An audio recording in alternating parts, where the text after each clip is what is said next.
Alors, Mercedes pourrait redéfinir l'autonomie de ses véhicules avec une peinture spéciale. Voyons. Peindre les voitures électriques avec une couche de cellules photovoltaïques. What? Comment ça, peindre? Plutôt installer des panneaux solaires sur une voiture, non? Je sais pas. Les équipes de R&D du constructeur allemand explorent la piste d'une peinture spéciale qui, appliquée sur la surface des véhicules, peut capter suffisamment d'énergie solaire pour alimenter un véhicule électrique.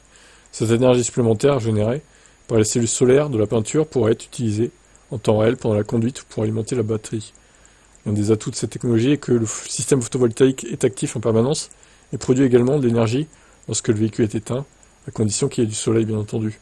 Si on en croit le constructeur, ça permettrait de fournir l'énergie nécessaire pour un trajet d'environ 50 km par jour, à condition d'habiter dans un lieu particulièrement ensoleillé, comme Los Angeles. En revanche, si vous habitez à Stuttgart, vous devez vous contenter de 30 km, ce qui est déjà pas mal, si c'est vraiment véridique. Maintenant, encore une fois, il faut garer sa voiture dans la rue, sur un parking en plein soleil, et bon, ce genre de voiture luxueuse, ça couche pas dans les rues, hein, on va pas se mentir. Ou alors, faut avoir une villa, tu la laisses dehors dans la cour, quoi.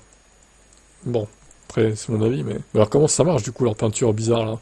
Cette technologie impose d'appliquer une fine couche de pâte, 5 micromètres, sur la carrosserie de la voiture. Toujours d'après Mercedes, cette pâte ne contient ni terre rare, ni silicium, et repose sur les matières premières non toxiques et facilement disponibles. Et cerise sur le gâteau, elle serait également facile à recycler et moins chère à produire que des modules solaires conventionnels.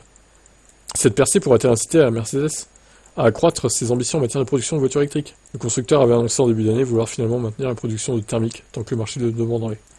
Moi, j'ai du mal à concevoir une peinture qui donnerait de l'énergie à la voiture. Enfin, ça me paraît bizarre, honnêtement. J'ai du mal à imaginer la chose, en fait.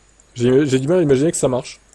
Après, pourquoi pas, hein, si c'est véridique, mais ça me paraît assez étonnant. Bon, écoutez, je vous laisse méditer là-dessus. Qu'est-ce que vous en pensez? Réaliste ou pas?